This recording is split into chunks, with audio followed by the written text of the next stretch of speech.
Hello, everybody. Welcome to our conference of today.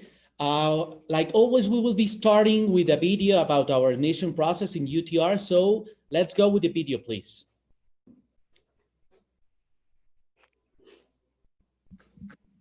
En la Universidad Tecnológica El Retoño queremos prepararte. Contamos con 7 carreras bilingües, experiencias internacionales e instalaciones de primer nivel. Además, muchos de nuestros egresados trabajan en las mejores empresas del mundo. Inscríbete en www.utr.edu.mx. Contigo al 100, Gobierno del Estado. Hi, everybody. Welcome, everyone. UTR community, external viewers who are joining us today. First of all, I want to thank to all those people who have tuned in with us and have participated in this conference. Time and movement are part of our life. And maybe we are not aware of them, but they are present in our existence. Most of the time, we are so immersed in routine and the things that we have to be, and the things that have to be done, that we forget to enjoy these little things, such as the song that make you shake your shoulders, the smell of an old book, a look at the sunset, or the deep side of the deep side of the person you love. Nowadays, we are surrounded with tools that make our life easier. They help us to live a faster life. We live in a multitask mode, and we are forgetting now to dedicate time to one specific activity. With this life speed, the development in science, healthcare, and technology are around the corner, but also the development of weapons and the quick spread of diseases like COVID-19. So this life mode actually help us or make us vulnerable too. There is more life than simply increasing its speed, Mahatma Gandhi says. One thing is for sure, COVID-19 made us stop and made us be more aware of all the things that are surrounding us. To help us understand more about the velocity in our life, today's speaker is Dr. Kathryn Bouskill. Doctor, welcome to the UTR. It's an honor to have you here. And for the people who are with us, let me talk to you about the professional life of Dr. Kathryn. Dr. Bouskill has a bachelor's in arts in anthropology from the University of Notre Dame, a PhD in anthropology, and a MPH in epidemiology from Emory University. She is a social scientist at Rand Corporation and is the associate director of the Center for Global Risk and Security, where she applies ethnographic methods to understand the human dimension of systems analysis and policy research. She has explored for more than a decade the relationship between culture, technology, policy, and health. And her work covers a range of topics from future of global health security to data use for decision-making in healthcare. She also teaches doctoral fellows at the Purdue Rand Graduate School, and she has performed multiple collaborative and interdisciplinary projects around the world. Doctor, welcome to UTR. It's an honor to have you here. Thank you so much, Emmanuel. It's an absolute honor for me, and I really appreciate the kind introduction. Let me just start to share my screen perhaps while I continue to thank you all. And I really, it is an absolute pleasure for me to be here and to be speaking on this topic, especially during what you mentioned is such a fascinating time where life had been going so fast, and now we've all come to an absolute stop on account of COVID-19. So some of the work that I'll be talking about today is from the Rand Center for Global Risk and Security, and I'll discuss some of that. But first, I just want to say, yo aprendí español, pero solamente para aprender quechua, y después de aprender español, yo aprendí alemán, y por eso no hay espacio en la cabeza. So, I'm sorry, disculpe, my Spanish is really not so good anymore, but I know what it's like to listen to lectures that are not necessarily in your native tongue. So if at any point something is not clear, please either write to our Captain Emmanuel and let me know, or just raise your hand, and please feel free to interrupt me at any point. And I can slow down my speech. I can find different words. I can try it in Spanish, and you can all laugh. And let's have some fun. I think this is it's an interesting topic, and I think hopefully one that impacts all of us. So, what are we really talking about today? Today's world of really powerful and highly accessible technology is forcing us to rethink not only global risk and security, but who we are within our social and our cultural surroundings. Today's world is begging for us, and especially you as bright students, to think about the human element of technology and how technology can impact not only your life and your industries, but also your communities and your societies. In the end, it's really always about people. It's always about connections to each other. So my topic today is about how people around the world are going to find and reclaim connections to themselves and to each other in this age of velocity, in this age of speed. I've given this talk to many different audiences around the world over the last couple of years. But in fact, the last time that I delivered this lecture on acceleration, it was a very snowy day in Canada in November of last year, where I had the great pleasure of meeting Emmanuel. And I will say, Emmanuel gave me this fabulous book called The Scent of Time by Byung-Chul Han, who is a Korean-born German philosopher. And I really recommend it if anyone is looking for some good reading. I'm sure Emmanuel can point you to where to find it. And also I will say too, I'm always happy to share a little bit more about the RAND Corporation and some of the work that we do.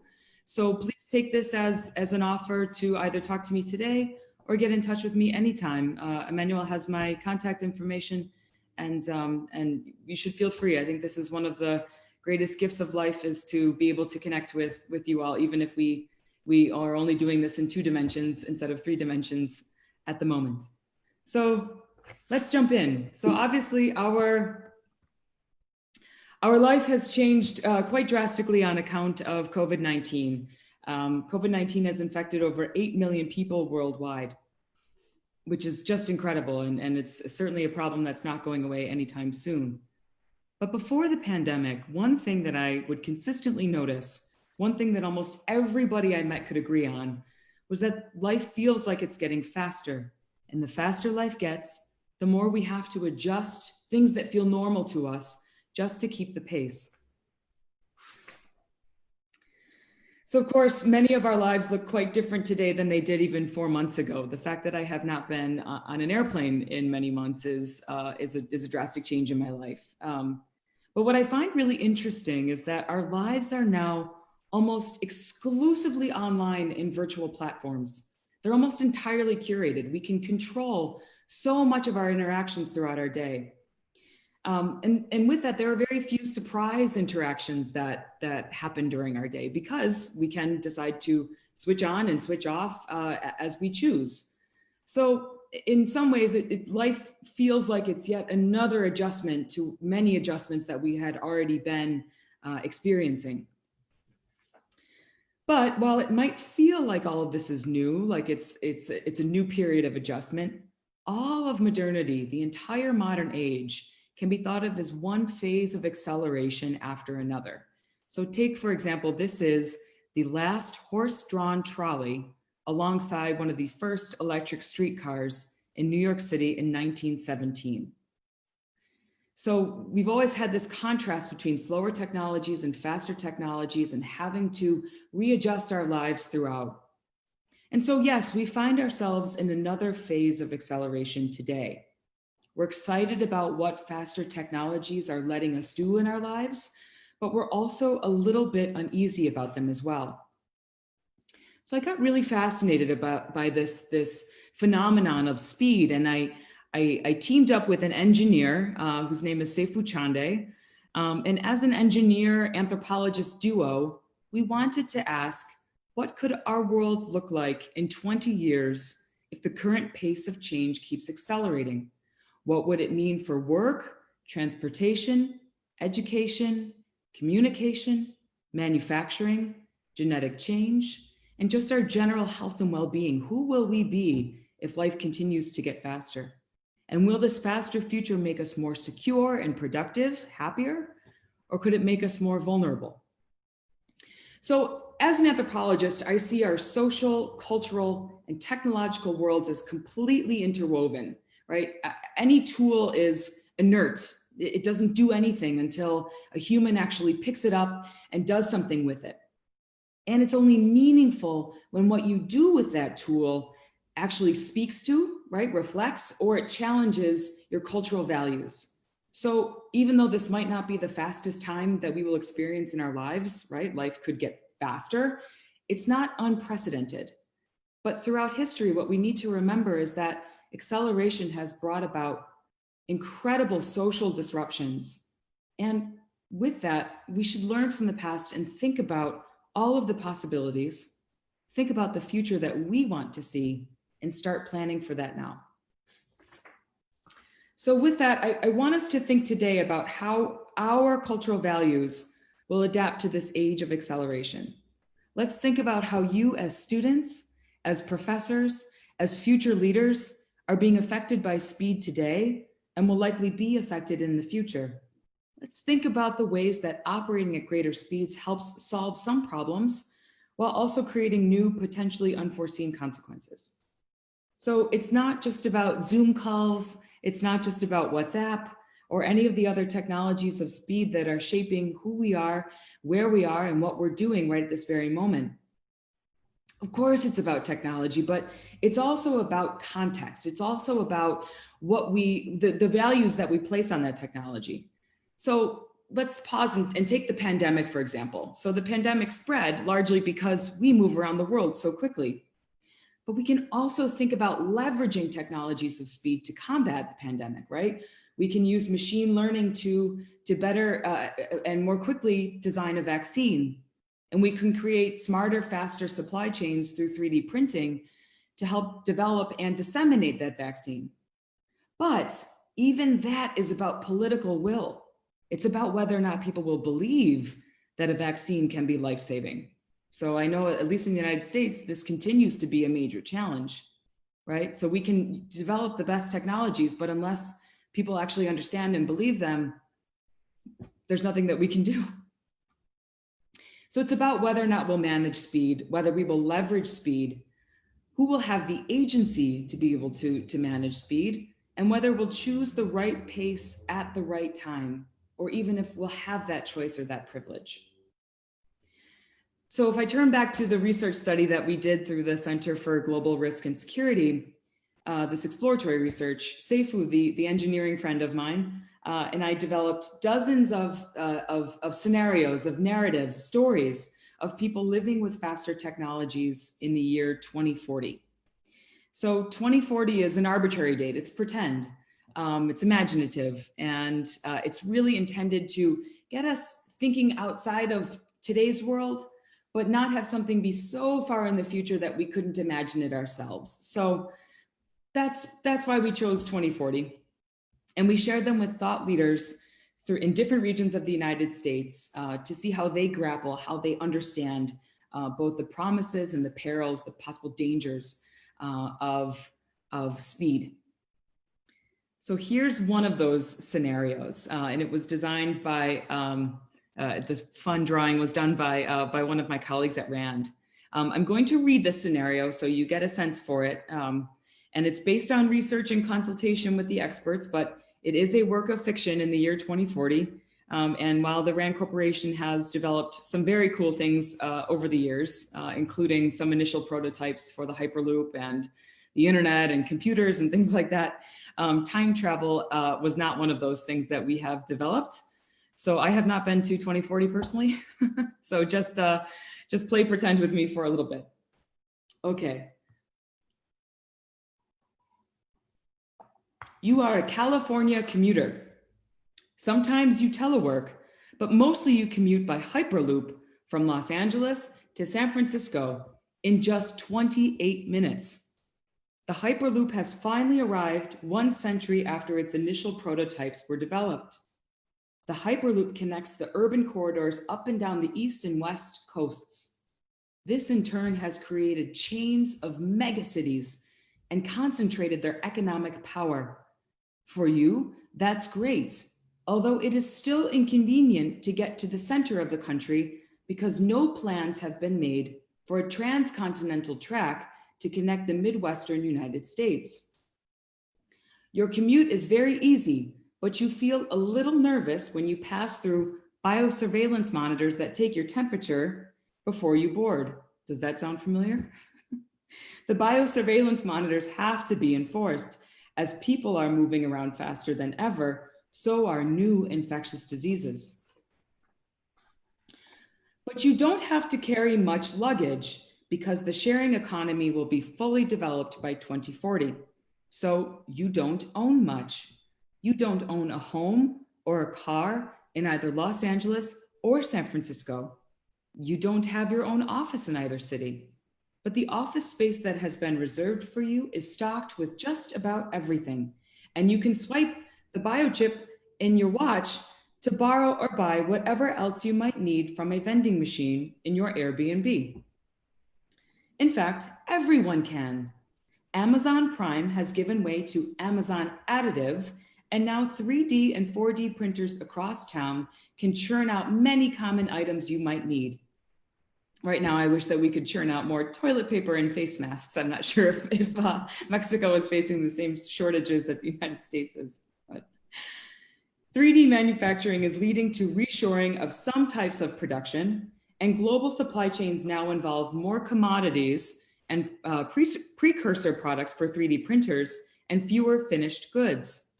If you're feeling lonely, you can even call up Uber's spinoff, DogShare.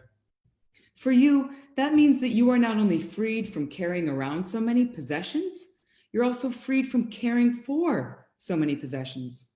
You find that kind of freeing, kind of liberating, but you also don't spend as much physical time with your coworkers as you used to. You don't have close neighbors like you used to.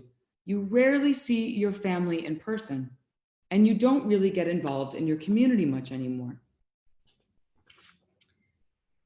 In a second scenario that we have called unnatural selection, gene editing techniques like CRISPR-Cas9 have become quick, albeit expensive, ways of correcting the ills of our sedentary lifestyles.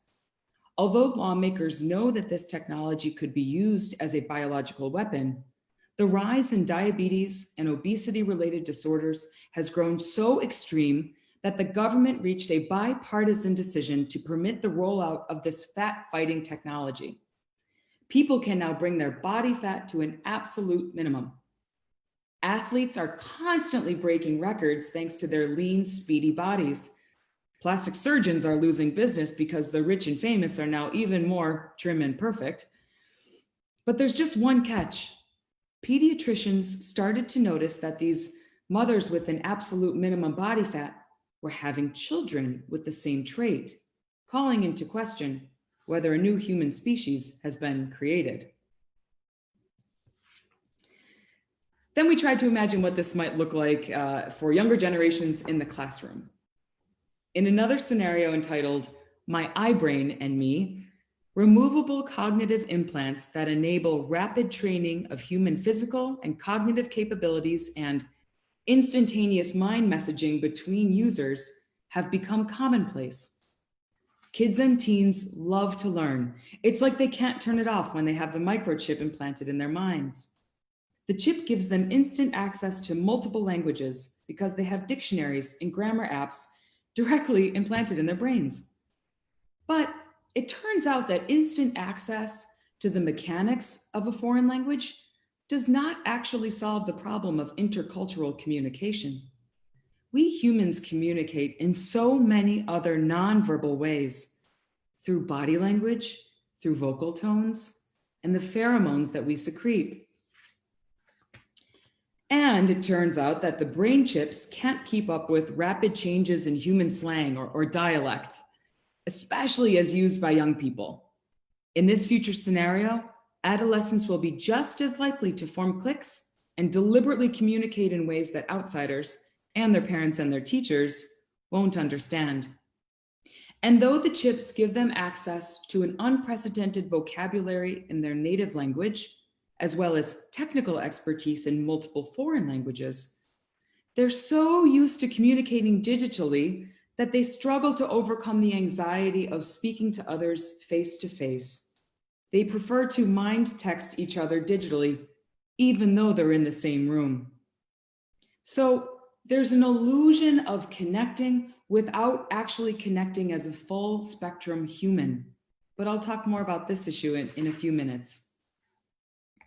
So we hit the road. We went all around the country to meet with community leaders, civil servants, creatives, designers, and tech developers, ranging in ages from 18 to 80, to critically think about what a faster future would mean in their own lives, for their families, for their communities, the United States, and for the world. First, we went to New York City, where life moves so quickly that it has its own unit of time. We call it the New York Minute. I'm not sure if you've heard this term, but when we say life happens in a New York minute, it happens very fast. Then we went to New Orleans in Louisiana, which is called in the United States the Big Easy because life is very slow and easygoing. And then we went to San Francisco, which is like technology mecca, or Silicon Valley, right? It's where speed happens, yeah. And we all went with the assumption that each city would place a different cultural value on speed and time. Participants in our workshops showed how these fast technologies play to the depths of our imagination. We feel this need for speed, but we simultaneously don't want to give up too much control. Participants noted that their lives were governed by this drive for more utility, profit, data, convenience, and efficiency, but often at the high price of feeling constantly switched on to a faster pace. And ironically, although we have all these technologies to speed up our lives, they feel more pressed for time than ever. So what does it all amount to? Well, for one, that context matters. So we need to think about the sensory environment, the motivation, politics, constraints, needs, desires, and shortcomings that influence how fast we are willing and able to go. We have to understand that the differences in these reactions and how they might relate to one another could create or make worse social rifts and divides that we're already observing. And of course, these variations among and within social and cultural groups exist all around the world. So I would actually love to study the diversity of responses to speed and acceleration, let's say even within Mexico. So perhaps you can share some of your thoughts in the discussion, perhaps about Aguascalientes or wherever you come from. I think it would be really fascinating to hear how we all around the world are thinking about these issues. And it's also, I'll show some data. It's all happening within this broader trend of adopting faster technologies at a faster rate. So let's take communication technology, for example. This is United States data, but it's not too far from the rest of the world. But in the United States, it took 85 years for the majority of Americans to have a telephone in their home.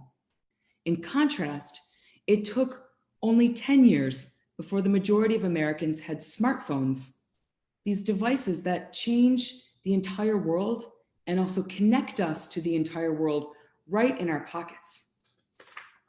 I mean, imagine being connected to the entire world. Wow. Chances are, if you're under 30, you don't know a world where you are not hyper-connected.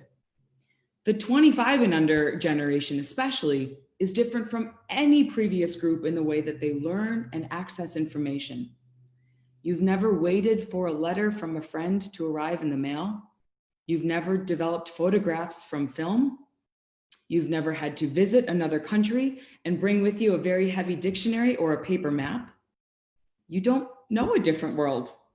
I personally do. I've lived in both. And I can tell you that there are many things that are a lot easier about this world and a lot of things that are totally unavailable to me. In the early 1990s, the Rand Corporation developed a pretty novel theory of social evolution whereby the world would shift to a network-based society. And this network-based society would be characterized by loose ties organized around flows of products, money, information, shifting roles, eventually dissolving into instantaneous, immediate reactions and connections that are constantly hyper-connected, forming and dissolving, so that everything would be there, but not really there. It wouldn't sort of stick. So in that case, I'd be curious to know if you all know this term. Rand predicted FOMO, that's fear of missing out. And if you don't know this term, it's this phenomenon where even though you might be somewhere, you constantly feel like, say you're at a party, maybe you feel like you could be at another party at that same time. You always feel like you're missing out on another experience because you can see that so many experiences are happening at the same time. FOMO. Now, of course, the joke is that with COVID-19, we have FOGO, which is fear of going out. But maybe you'll see this term sometime. So, but your generation has always been cosmopolitan. It's always been worldly, if only virtually. You've always been enabled to be everywhere and nowhere at the same time.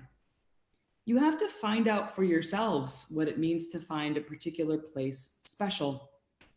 You don't necessarily really have to be homesick. You don't have to pause and dig down deep when you get really lonely or bored or perplexed. In that case, it's less about speed and it's more about being tricked into thinking that we're experiencing something when, in fact, so many of these experiences are incomplete. So we don't feel or experience with all of our senses anymore. There isn't really much to anchor us to a particular moment or to a feeling. And just as it has always been in every generation, even mine as an old lady, for the youth, it seems like image and social connection is everything. But the difference is that you cannot opt out of technologies of speed. And that's what perhaps makes you a bit more vulnerable. This generation should be empowered. They should be the masters of the universe. But instead, statistics show us that this generation, let's say of 18 to 29-year-olds, is more depressed, anxious, and sleepless than any other generation. So you, like all of us, are pressed for time. I think this example that we have been, at least, getting into car accidents at record numbers because we're picking up our phone and we feel like we have to answer a text message right away, is incredible. There's even this word for it in German, Eilkrankheit. In English, that means hurry sickness.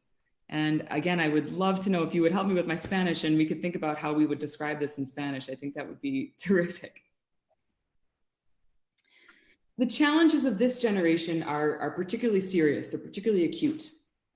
As we all know, this generation is on the bleeding edge of our great human experiment in how technologies of speed that were supposed to keep us from being bored and lonely have instead created maybe new levels of anxiety and alienation. I'm saying all this before COVID. I mean, obviously now, thank God we have Zoom. Thank God we have all of these things that connect us because otherwise we would be terribly isolated. But it's different when we are constantly on digital display 24 hours a day, seven days a week. Another thing that I find really interesting that's enabled by technologies of speed is that we're able to fact check everything in real time. So I teach a room full of international students and I find it really fascinating that students get really agitated. They get really anxious if they cannot find the answer right away. Instead of, say, thinking it through, critical thinking, problem solving, being okay with not knowing right away, using logic to try and think through, it could be this, it could be this. It's something that has changed quite drastically within my time as an educator. Another thing that's really interesting is that trust in authority is low. And you could say that this is understandable in today's system of politics, but so is trust in each other. In the United States, there's a research center called the Pew Research Center, and they've documented that nearly half of young adults are what they call low trusters.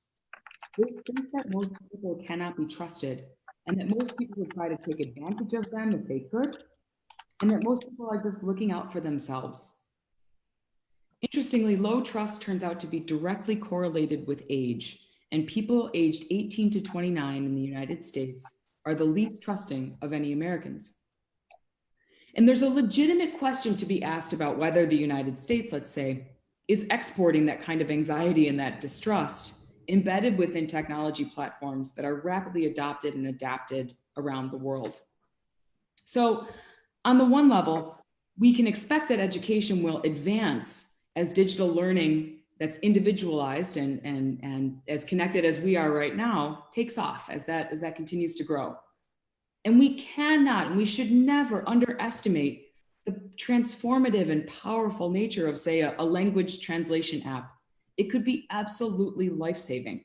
So I in no way want to suggest that we should not pursue this or faster technologies, or that we shouldn't be using machine learning to design a vaccine for COVID-19, let's say, right?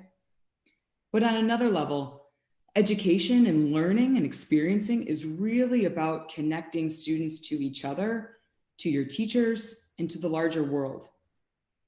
We have to make space for students to make those connections and to build that trust. And that trust really comes with being immersed in slow, protected time.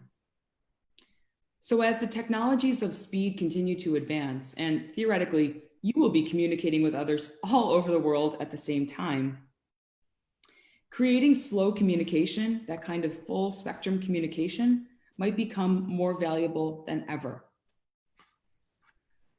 So this very serious analytical question that we need to ask is, what does speed enable? And what does it make us miss? What do we gain and what do we lose? How can we keep in our cultures the most vital elements that our societies value, even as we select for faster futures in many areas of our lives? The first trade-off is trust, which we've already discussed. You need to experience what is real. You need time to judge the trustworthiness of other humans and of information sources, right? We can't just scroll through Twitter and think that we understand everything, or we shouldn't at least. How do we not get duped? How do we not get tricked in this era of speed? More importantly, how do we set aside those knee-jerk implicit biases about how we assume what other people believe or how they should act? How do we stop and reconsider before our fast assumptions lead us astray, lead us into an argument or a fight, or lead us to miss the opportunity to make a friend?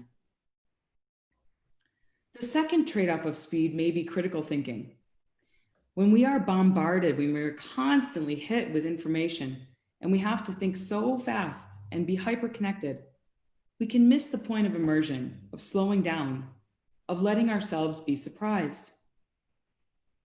We also cannot let ourselves only look for things that confirm what we think we already know. It's good to be challenged, and sometimes being challenged, again, requires that time. The speed of acquisition of information does not build knowledge and understanding, but it tricks us into thinking that it can. There are gaps in knowledge and understanding, but once we are aware of these gaps, we can find ways to remedy them and make them better. So my plea to you is that you cannot fast forward trust and understanding. It takes time and it takes focus. It cannot be faked. It can't be done through a YouTube University proxy. It can't be done through a Zoom call right now, right? These tools are great, but they're no substitute for really being there. So again, I want to say, I think what you're doing at UTR, this element of bringing humanism and philosophy to technology, is so incredibly powerful. I mean, something tells me that you are really going to be some of the world's strongest leaders, because I think you understand that you can't gain humanism. You can't find humanity in simply Googling facts. You're getting it by understanding what motivates us, what inspires us, what frightens us, what thrills us, and most importantly, what dignifies the people who surround us. So thank you so much for your attention. I'm very much looking forward to your thoughts, and I'm happy to answer any questions, but more so, I would just love to know your reactions. So thank you very much. Thank you, Dr. Kathryn. I think it's wonderful to hear you also in a slow pace that gave us the opportunity to reflect every word you said. And when you were talking about the fear of missing out, and while you were referring the book of the Byul-Chul Han's book, The Scent of Time, I remember that he said that we are living in a time of dispersion, a time of rush, where everything is here and the there has no importance anymore, because we live just in the present. But when we live just in the present, we lost the importance of hope. The present is just a connection.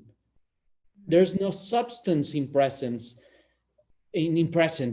But well, thank you very much for the chat, but I need to give space to our students, to our teachers. So if anyone wants to take the word, just raise your hands and unmute yourself, and I will be doing the questions that everyone sent us through social media. So who wants to start? And can I make a request? Yeah, of course. As you maybe share your thoughts, I would love to know your name, where you're from, and what you are studying. Okay. So who wants to start, guys?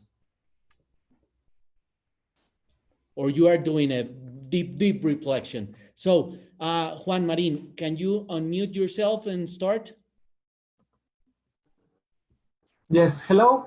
First of all, again, Kathryn, thank you very much for giving us this great presentation. I agree with you pretty much in everything. We are a generation that's growing and pretty much going forward in a very high speed. And this is also part of my question. First of all, I studied IT in this university. I live here in Aguascalientes. I was not born here. I was born in a different state. And I've been traveling a lot. I've been traveling to the United States, to Canada, and I've been studying in many schools. As a random fact, I studied in 7 elementary schools, precisely between Mexico and the United States. So this helped me be able to grasp like a bigger range of how different cultures, even within a same state, a same region, a same country, are different from each other, and how everyone develops at different paces. So here, my question is addressed a little bit more of what you said at the end. You spoke about that we need to learn how to build trust and knowledge in a slow pace, so we can actually have trustworthy, because sometimes we say we trust, or sometimes we say we know something because we have information right away, but as you said, it's not true. So for example, right now, the world is advancing very fast. It's going at a very high speed. And some things, for example, it's going too fast that it makes us feel that we're connected, like social media. It makes us feel that we're more connected than ever. But in reality, it's actually making us push further apart from each other in a real physical situation. But in other aspects, like for example, medicine, the advance is going very fast, that is actually helping us being able to develop and be better to survive small or big diseases. But here, for example, I study IT and I believe in machine learning a lot. But there's a lot of distrust from people on machine learning, that they think that it's a huge threat to humanity. And here it's also linked to anti-vaxxers. We have a lot of vaccines, a lot of things that can actually help us, but there's people that don't believe that. So how will you, or how do you think we could actually fight against that to make people trust the system and trust everything, so we can, as a society, move forward in a better and more easier pace? Juan Marin, thank you so much. That was a incredible point. And 7 elementary schools. That's you must be a really strong, resilient person to be a kid to go through that. That's amazing. So really great points. Part of it. So part of it is we need to educate people a bit better about something like machine learning and artificial intelligence in general. And I think the fact that it has not been a part of our education systems, the part that it's always been sort of portrayed as this thing in films and movies that is scary, is really doing us all a big disservice. I think the other thing that we need to do is be more explicit, more direct about the data that we use that goes into machine learning and artificial intelligence. So machine learning is only going to be as effective as the data that we put into it. So the RAND Corporation, my colleagues, he's a brilliant computer scientist named Ashande Oshaba. I'm always happy to share his work. He has done some really great work on bias within artificial intelligence. And so that's a data problem, but data are always constructed within cultural contexts. It's always what we say is important to gather, right? And that's always coming from someone's cultural values. So I think that we need to be smarter about the data that we collect, what we consider knowledge and information. And I think another way that we can do this is by promoting citizen science and having people understand what it means to, say, share their data. So I like this example of medicine. And if we were to do, say, predictive analytics within healthcare, those algorithms will be based upon the health information that people are willing to share. But let's say that it's only men in one part of a society that share data. Well, are we really going to make predictions based on one very small subset of the population? Or are we going to give everybody the opportunity to share?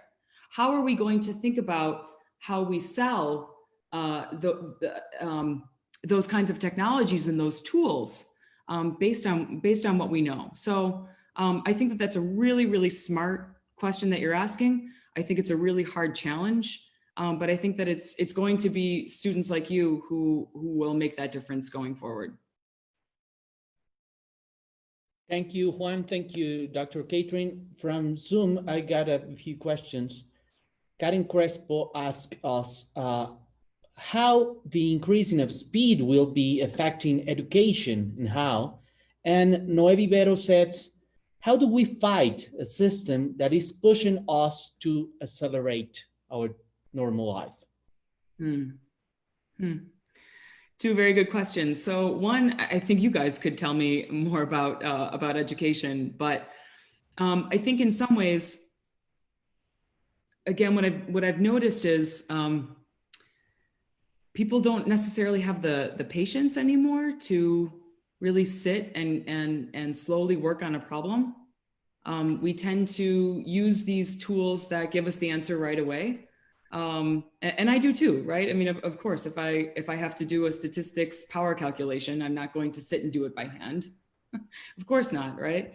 But I think that when we get into this rhythm of constantly just thinking that we're solving problems one after another in education, and we don't stop every once in a while and say, wait, am I even working on the right problem anymore?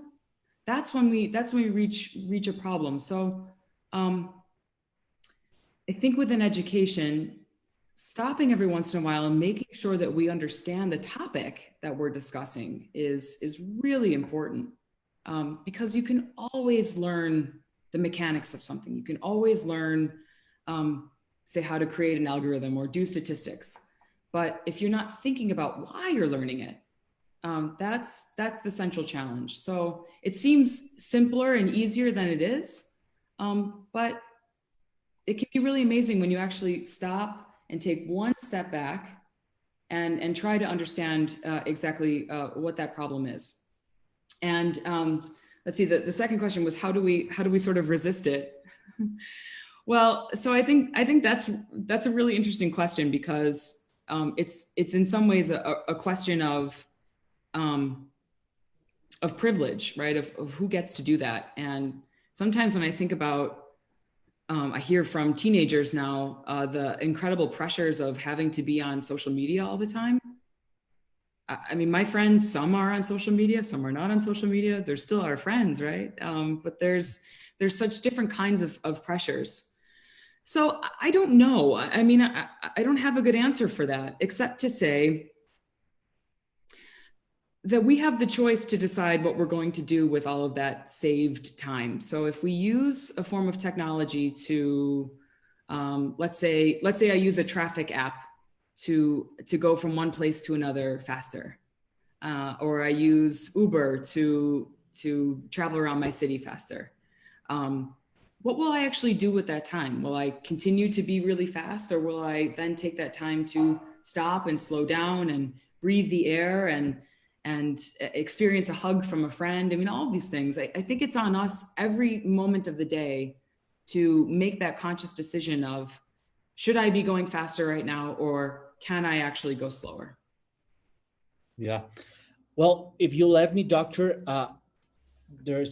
we were talking about the Mexican philosopher before the conference starts, and he makes a very good proposal about fighting velocity. He said that he proposed a practical philosophy of the instant. The name of the philosopher is Luciano Concheiro, for the students that are hearing us. And he mentions that we live in an epoch of frenetic immobility, and we need to recover the value of the instant, because the instant is a blink during which we feel that minutes and hours stay still. It's a time out of the time.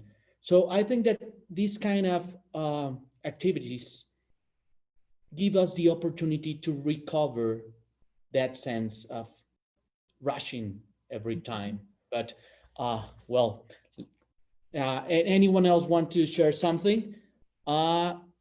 Teacher Victoria, can you unmute yourself, please?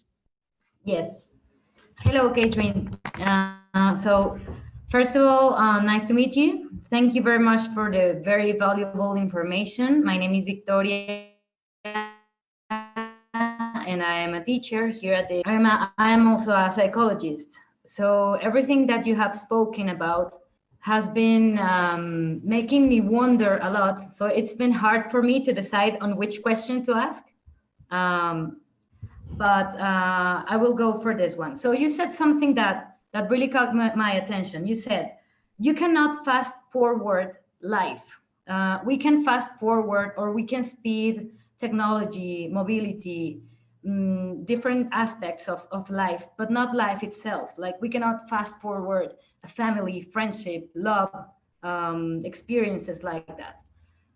I am wondering if can we actually, what I mean is nowadays, we are constantly having new experiences that were not available for people before, using apps or being able to travel to another country. We are meeting people, we are living very intense experiences when it comes to connecting with people. I can see that nowadays it is very easy for a person to fall in love, to make a friendship, to develop deep connections for someone, even through an online app or for some other medias. So my question is this just an illusion, or are we actually developing new skills as a human species to really connect faster? Was it clear? Yeah, it's a complex question. I think as a psychologist, I would actually love to turn it back to you, because I think that really is it's a question about our brains, and it's a question about what we're actually capable of doing. So I think in one part, yes, we have this incredible intensity that's happening all of the time, but whether or not we can actually absorb and process all of that cognitively, I think is still up for debate. So this is actually where that term FOMO comes from. So if someone falls in love with somebody, that they just met online, let's say, will they fall in love with somebody else the next day? Because they can, right? Because there's an endless array of options that are available to us. But I think the bigger question again is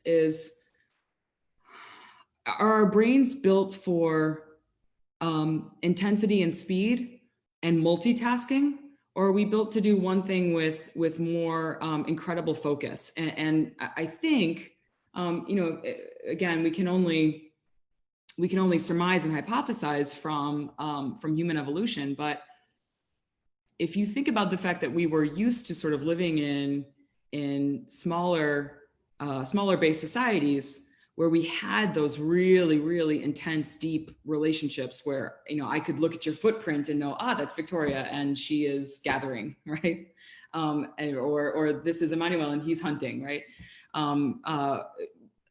Those days are gone. But what we do have, which I think is the best tool in our human toolkit, is the ability to adapt. We have culture. And culture is this incredible tool that allows us to bind together around things that really matter to us and really value, that we really value. It's this wonderful glue that I think often keeps us together. So I think as we experience this intensity of an array of different options, really deciding again what we will deem valuable and useful to us, will be really powerful. So, I mean, again, take this experience. I know I'm already going to have a really incredible special day because I'm looking at all of your wonderful faces and thinking about this gift that I probably would not have had if it weren't for this technology, let's say, or it weren't for this opportunity to have met Emmanuel. And I'm thinking about how hopeful I am knowing that you are all out there and what you're doing in this world. So is this an intense, fast experience? Absolutely. And yet, afterwards, I really want to pause and think about and be really grateful for this experience. So it's finding that way of establishing more meaning into the experiences that we have. But I really want to keep thinking about that question because I think it's really, it's smart and it's really insightful and it's really making me think. So if you think of something too, please get in touch. I would love to keep talking about it. Thank you. Thank you, Doctor. Next one, it's Yvonne Ponce. Can you please unmute yourself and introduce you? And after that, we will be going with Jessica Popoca. Hello, good morning. My question is about virtual reality. How is it going to change the world? Because we used to think this as something impossible or something fictional, but right now we have it. So how is it going to change the communication between the people? That's a great question. So I think it's interesting. I think we have to study it. But I think that there's great power in, let's say we really wanted to, one example that I know is out there is you can do virtual reality in a refugee camp. You can see what that's like, right? So I won't necessarily fully feel it, but maybe we can build a little bit more of an understanding. I also think that virtual reality could be, I think this is a very important topic nowadays, put into police training, law enforcement training. How do we prepare ourselves so that we have appropriate reactions as opposed to overreactions in possibly problematic moments. But at the same time, we also have to be very careful in understanding that these experiences will be incomplete, and that they can't fully replace that experience of being there. But we need to know. I think we need to study it, and I think we can do really well-designed studies. You guys can do really well-designed studies about how people. You can do it exploratory, so how people actually experience virtual reality. We could do some kind of measures of people who were learning something and they learned it through virtual reality versus other means, and see if there's a difference in how how they're able to grasp the material over time. There's lots of things that we could do, but again, I think virtual reality and augmented reality is really interesting. But one other point that I'll say to this, so I think about this a lot, Google Glass or any of these technologies that, let's say we were walking down a city street and we had these glasses on that said, here's this restaurant, it got 5 stars on its rating. Here's this other restaurant, this cafe, it got 3 stars on its rating. And all of a sudden you're looking at a street, but you're only seeing what other people told you to feel about everything. So imagine that we no longer look through a window and say, ah, that looks inviting, or, oh, that's a friendly face, or, oh, there's an open table. We're not letting ourselves be surprised anymore. So I really think about how augmented reality could be perhaps a little bit dangerous. Exciting and useful in some ways, but then also could keep us from being surprised. And I think that element of being surprised in life is what helps build more understanding, because otherwise you would just be confirming everything that you already knew. And this is interesting too. So in my neighborhood in Los Angeles, Amazon has its own actual store, like a bookstore. And the books that they have on display, they're not arranged by like, here are the history books, here are the philosophy books, here are the travel books. It's all arranged by what people in the neighborhood are buying. Wow. And I think this is actually really scary, because all this does is create this echo chamber where all of the neighbors, everybody in the community starts to think the same way. You're all reading the same books. You're not, I mean, I should walk into a store and pick up a book that I never would have found on my own. And maybe I'll disagree with it. Maybe I'll love it. Maybe I'll say it's the best book I read or the worst book I read, but at least you're challenging your minds. But that in and of itself is its own form of using an algorithm to tell me how I should be living my life. And that's exciting. And it's also something where we should really think about what the consequences or the trade-offs of that are. Great question, Ivana. Thank you, Doctor. Jessica, it's your turn. Can you please unmute yourself, please? Oh, and please tell me where you're from and what you're studying. I'm sorry, I didn't get to do that with you, Ivana. Good one. I'm studying marketing. Great. Yes, I'm living here in Aguascalientes for my entire life, and I love technology, so that's why I'm so interested in virtual reality. Fantastic. Good one. Let's go, Jessica. Thank you. Thank you, Kathryn, for your presentation. I think you touched 2 topics that are very, very important for me in a personal level. First, when you were speaking about your exploratory research, where you created these scenarios, you mentioned one of the most important consequences was the direct impact that these changes will have on our mental health. And well, that hit too close to home, actually. I was torn apart while you were describing this scenario, where you started talking about commuting faster, making purchases faster and easier, and these lack of personal interaction or physical interaction. And I don't know, my inner introvert was very happy about it. Like, I was like, that sounds perfect. That sounds like a perfect future. But on the other hand, I was thinking, well, if we are already the generation that is the most anxious, the most depressed, and the least trusting, how does these changes will impact that mental health? Do you think that speed is the only variable that is originating these traits on our generation? Or as an anthropologist, do you think that there are other variables that originate these traits? And if you think they are going to get worse with the changes? That's a phenomenal question. Thank you, Jessica. I think of course, it's not the only factor.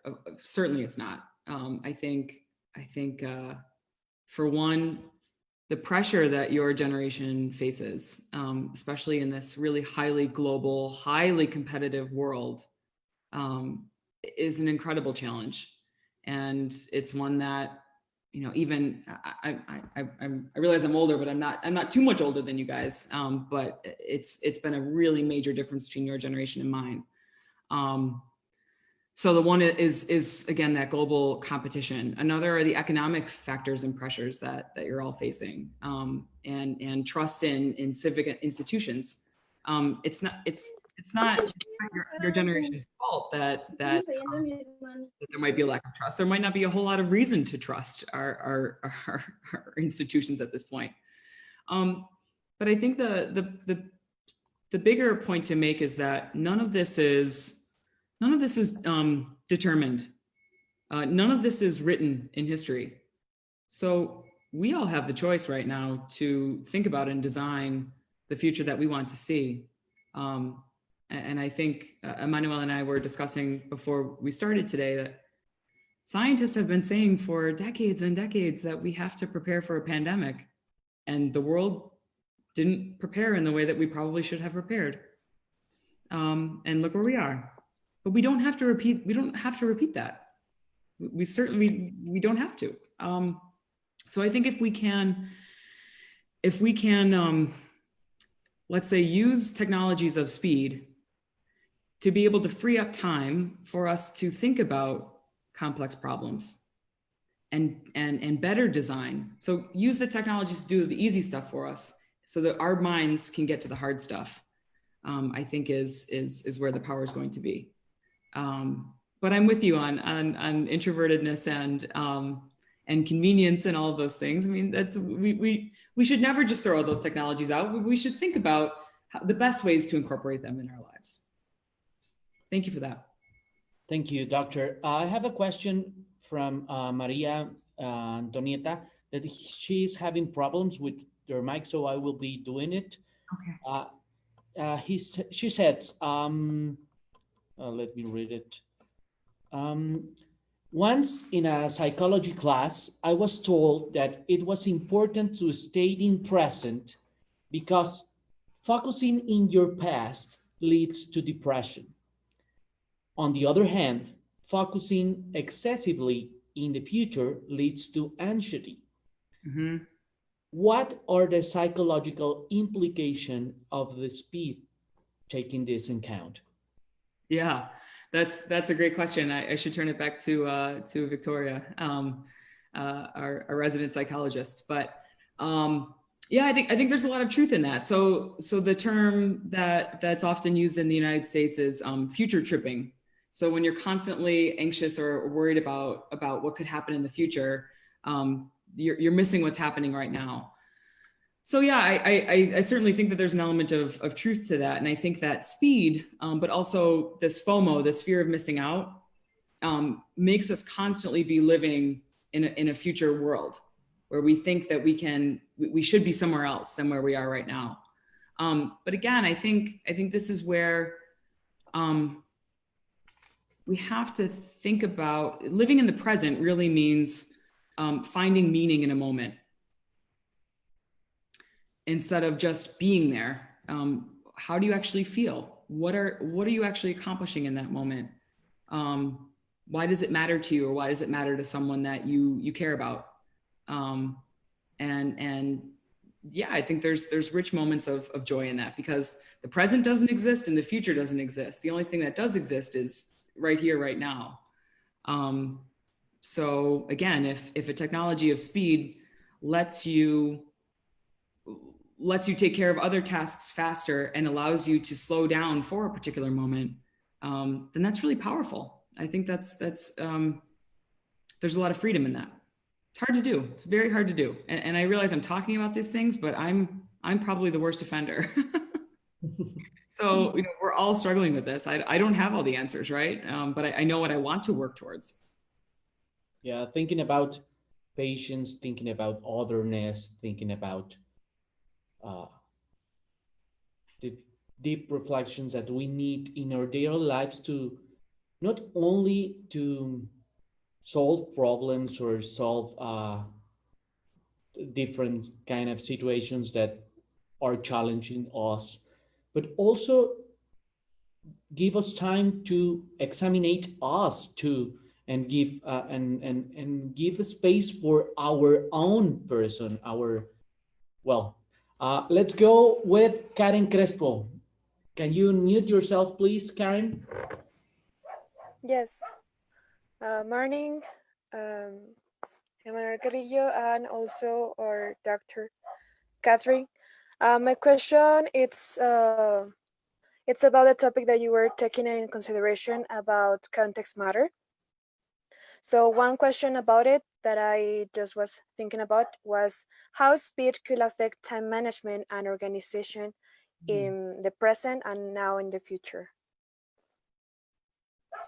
That's a great question. Karen, what are you studying and where are you from? I'm from the United States and I am living here in Aguascalientes, and I'm studying English, the bachelor's in English language teaching. Great, thank you. That's a really good question. Can I ask, are you thinking about time management for, say, students or for employees, workers, or just people in general? People in general. So, what I think is really interesting about this is, and I would be curious to know if you can all nod your heads if you agree, but do you feel like you have more time in your day or less time in your day now? Who feels like, raise your hand if you feel like you have less time in your day. About half. Well, let's think before COVID. Who before COVID felt like they had more time in their day than they used to? So it's really interesting that it's this paradox, right? That we live in this fast world, and yet we never seem to save time. So economists have constantly been making the hypothesis that we would eventually go to a 15-hour work week, right? That we would have technologies that would let us do our tasks so quickly that that we wouldn't have to work so hard and so long. But that's never actually come to be true, which I think is in part really interesting because what are we doing? Are we creating more problems? Are we creating more work? And I think we're doing both of those things. And the problems are getting more complex throughout time. So I think maybe it's a little less about time management, although it is really interesting to think. They say that the true wealthy people are people who have time, right? So that's true affluence is when you have all the time to decide what you want to do in your day. I think that's kind of a privileged thing to say, of course, but it's interesting. So I wonder if in part your question is about how we structure our days like that. But then I also wonder too, if it gets back to that question of if I'm racing around and I'm going so fast, what am I actually accomplishing? And then I think too, the other thing I really struggle with this, who gets distracted really easily now? Right? If I get a text message, if I get a WhatsApp message, I get that on 4 different machines. So if I'm sitting and trying to think and like write this talk today, how many times do you think I got interrupted by something? At least 100 times. So my time management is so bad. It's really bad, but it's bad because I'm not disciplined enough to say, I'm stopping the rest of my technology now and I'm just going to focus on this. So I think it's a really good question. I think it's a really hard one, but it's one where we have to keep asking ourselves why we have this paradox of having all these faster technologies, but never actually being able to create more time for ourselves in our day.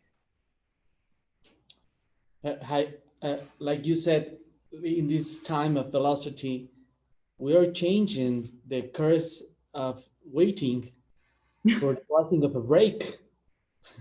Yeah. Next one is teacher Adilene. Can you unmute yourself? And after that, I think it's Elisa Guerra, and we're reaching the time that I was asked for this conference because we promised that we will be just an hour, but I think that we are just in the time. So, teacher. Pleasure. This is a pleasure. Please speak to your heart's content. Well, hello, good morning. First of all, thank you so much, Dr. Kathryn, for your information and for your time. My name is Adilene Lopez. I'm a teacher as well here at the UTR. And well, I have many questions, but one of them is, what subjects or what kind of training do you think we can provide to our students in order to help them to take advantage of this speed of technology or this acceleration of today's life, but at the same time to help them to learn how to avoid falling into the mistake of becoming our own slaves. I mean, we know that we want many things, and competitions is like an everyday situation in our lives. But how can we help them, or what can we do to avoid this mistake? Yeah, I'm struggling with this question too all of the time. Thank you so much, Adilene. I really appreciate that. So, well, for one, I read a great entrevista with you, Emmanuel, on, and if my Spanish was good enough to read, it was a lot about bringing humanism and philosophy back to technology. So I really think that that's part of it.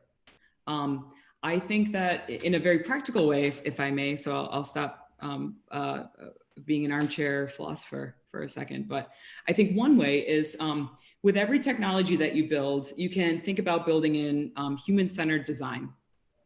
So human-centered design is this great way, before you even start to develop a technology, you make sure that all of the stakeholders, all of the people who will be impacted by that technology, or that program that you want to include, or whatever kind of change you want to make, that everybody understands agrees on what the problem is, how it should be fixed, and what the impacts and trade-offs of say that new technology will be. So it's different from, say, doing something like UX or UI, where we might say, okay, how does this interface work for you? And we're just editing the technology once it's already been created. Instead, we're taking one step back and making sure that that the technology that we are creating is actually impacting and making better a particular problem. So this is something that I love to include in my work. I love to teach students about this. There's some great literature on it, and I'm always happy to share it. But I think it's powerful, and it's actually a really fun process too, because it's iterative and it's really rooted in sort of collective problem solving. So I think that's one big suggestion that I have, because I so often have seen really great policies be created, or really great applications of machine learning, let's say, to medical problems. So that's great, except if you are not willing to change the system to actually get people to be healthy, if you don't give people the tools to be able to do that, then all you've done is create something that will sit on a shelf and never really be that impactful. So human-centered design, I think, is really, really a powerful way to bring that in. And there's a lot of humanism in that. And I think just by meeting a few of your excellent teachers today, I have full faith that you're probably already doing that. Mm-hmm. Thank you, Doctor. I have a pair of questions from Facebook. Jasmine Reyes said, you have addressed culture. Do you think that technology has a more positive or negative effect on the way that culture is evolving? And on the other hand, Natalia Covarrubias said, living in a faster way make us take a quick decisions, as you say, not all the times making a critical think for it. In your opinion, how that affects to our society, specifically for the ones having controversial positions like presidents, ministers, etc.? Yeah, great questions. So for the first one, I don't think seeing things in a positive or negative light is that useful. They're changing each other. And so it's, like I said, you can create any technology you want to create, but it's only until that it interacts with a culture and vice versa that we actually see an impact. So I think if we were to say that technology is running us as opposed to us running technology, we might miss the point a little bit. So I don't want to say that it's been overall positive or overall negative at all. But I think that we have to think about the consequences that we have faced as a result of these new technologies. And I think what's really interesting today is that we have to think about the fact that so many of these technologies are really powerful and really easy to access in a way that we were never able to before. So, if you wanted to destroy the world 50 years ago, it was probably really hard to get your hands on nuclear material and build a nuclear bomb, right? It's not so hard to imagine a cybersecurity threat. It's not so hard to get your hands on gene editing technology and manufacture the next pandemic, which is terrifying. It's terrifying. But what we decide to do with those technologies, how we decide to bring our smartest minds, people who can access all of these technologies, into ways of using them for good, is going to be really, really, really, really important. Now more than ever, we need more inclusivity in this world. So those are just some things that keep me up at night. So it's not necessarily that it's good or bad. I think all of these technologies have this dual quality about them, or multiple qualities about them. But it's about us, and it's about the context that these technologies arise in. That's going to make all the difference.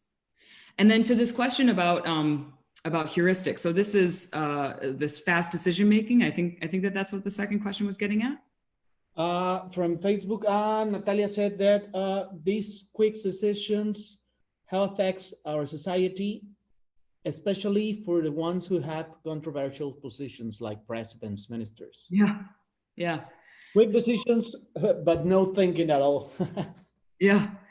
So Daniel Kahneman and Amos Tversky are two cognitive psychologists who have done some really, really great work on thinking fast and slow, and the heuristics that we use to make quick decisions. Our brains are incredible, and we can't even begin to understand all of the various decisions that they are making all of the time.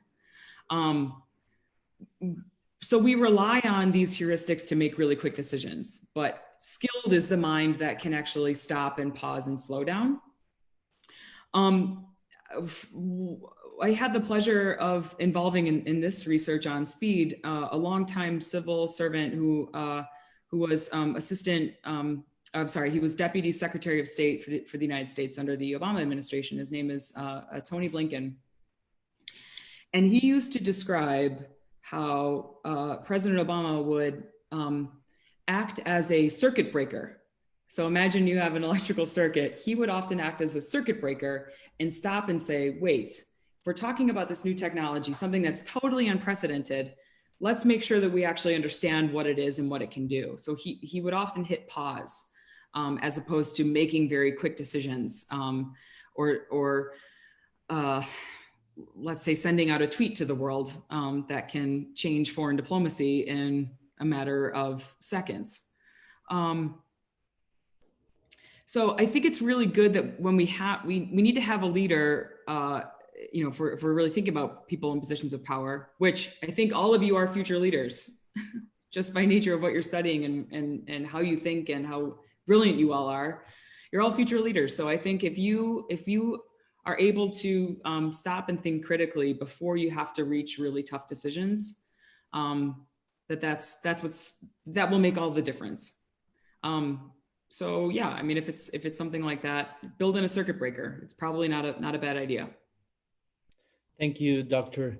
We are going now with Elisa Guerra. Please, Elisa, can you unmute yourself, please? Thank you, Emmanuel. And thank you, Dr. Kathryn, for a very enlightening chat this morning. I enjoyed it very much. And as you were speaking, I couldn't stop myself from remembering a book that you may be familiar with, Steven Pinker's Enlightenment Now. Yeah. Yes, from this Harvard professor.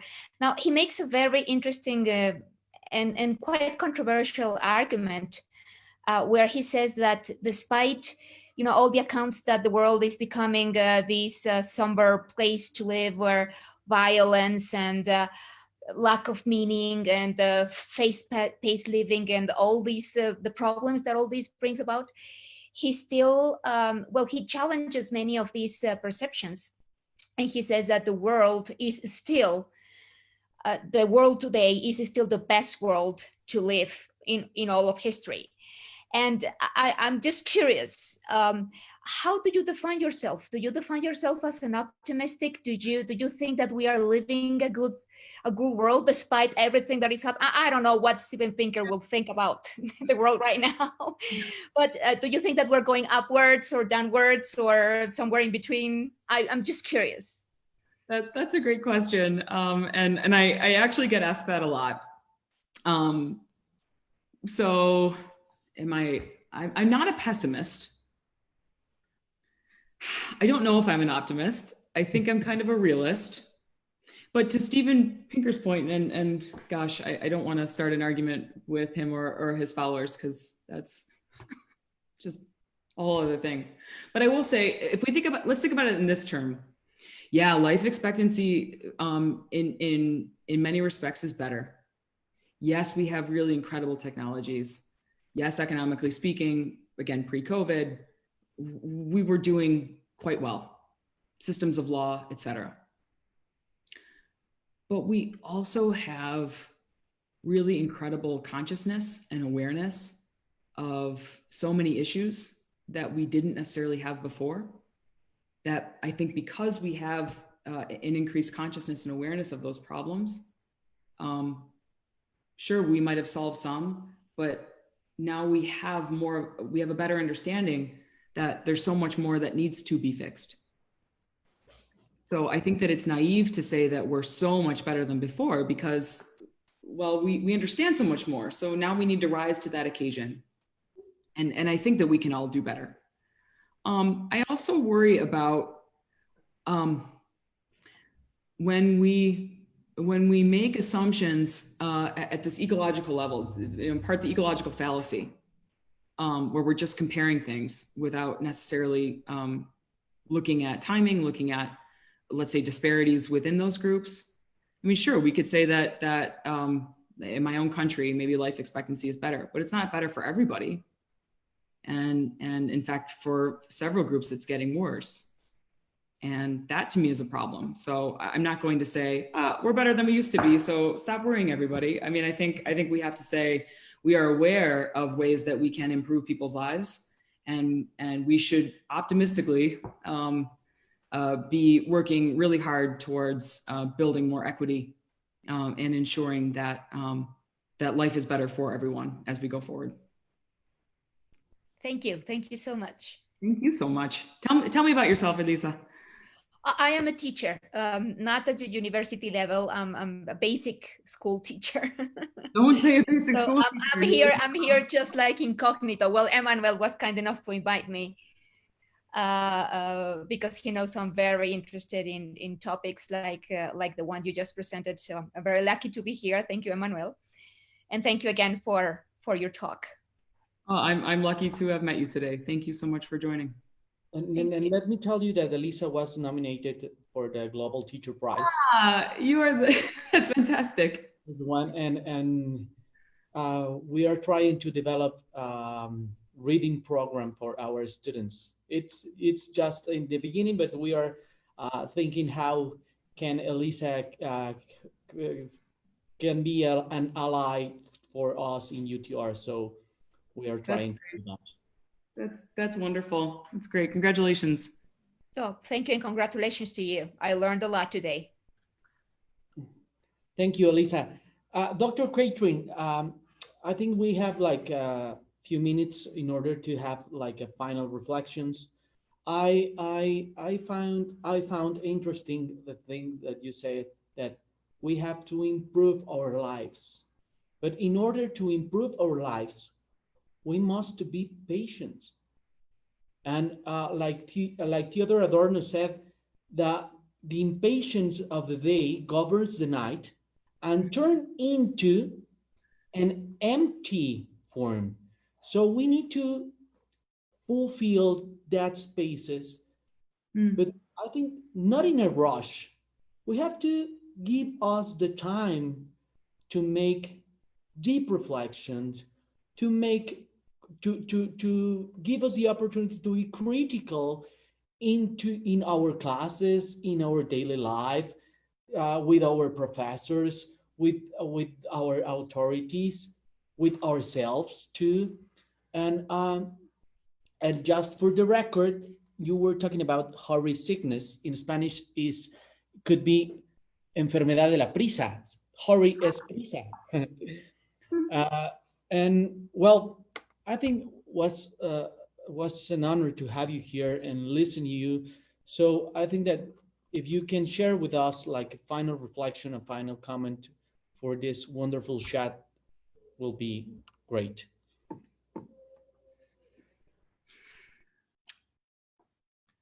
First, slow time is not wasted time. So it's okay to slow down. And secondly, we are facing a lot of divisions. This is really happening in my own country, my own city. It's a hard time. And I think that people are finally becoming aware of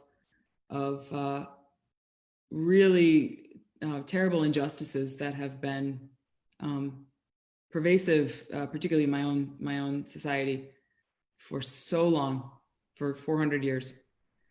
And overcoming those challenges is not going to happen by some kind of argument that's going to happen on Twitter. It's going to happen through slow conversation. It's going to happen through the richness of people really trying to understand. And then we can act. But if we just start acting quickly without that kind of careful reflection, we might miss a great opportunity to continue to make things better. So with that, I think the world has never needed it more, and we won't be in quarantine forever. So although this is a really terrible time for this world, and I think about the lives that are lost and the magnitude of that problem, and it is just, brings me to my knees, makes me want to cry all the time. But we also have really great power to harness this moment and make of it what we will. Thank you for this incredible opportunity. I would love to stay in touch with all of you. So please don't hesitate to write to me anytime. And I wish you all the best. Thank you. Thank you, Doctor. And yes, it's a difficult time, but there's always hope. And that's the meaning of time, the possibility of hoping. Yeah. Like Andrea Kohler said that I know that you have read their book, The Gift of Time. Meanwhile, we have the ability of be patient, of the ability of waiting. We have the possibility of having direction and a purpose for our existence. So that's the meaning of hope. Thank you very much again. We will love you to have you here in 3D, in person, whenever you want. So thank you, Doctor. I think that we have a very wonderful experience. And for all the people who join us today, our students, our teachers, the external viewers, thank you to all of you. And please stay safe and proudly UTR. We will see you next Wednesday on the next chat. Thank you very much to all. Thank you. Bye-bye. Bye-bye.